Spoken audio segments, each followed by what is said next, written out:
অনেক ছোট থেকেই আমি শিবরাত্রির উপোস করে আসছি, আর প্রত্যেক বছরই বাড়ির কাছের পাতালেশ্বর শিব মন্দিরেই আসি।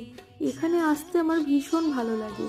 আর এত বড় লাইন যে আজকের দিনে পড়বে সেটা অনুমান করতেই পেরেছিলাম।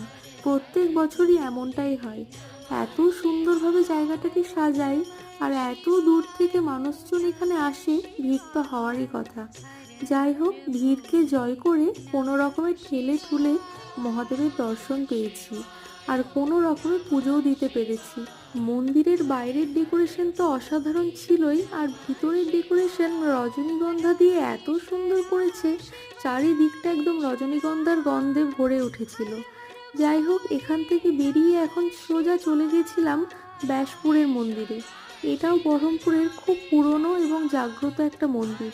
এখানেও অনেকটা লাইনের পিছনে দাঁড়াতে হলেও অনেকটা সময় ধরে পুজো দিতে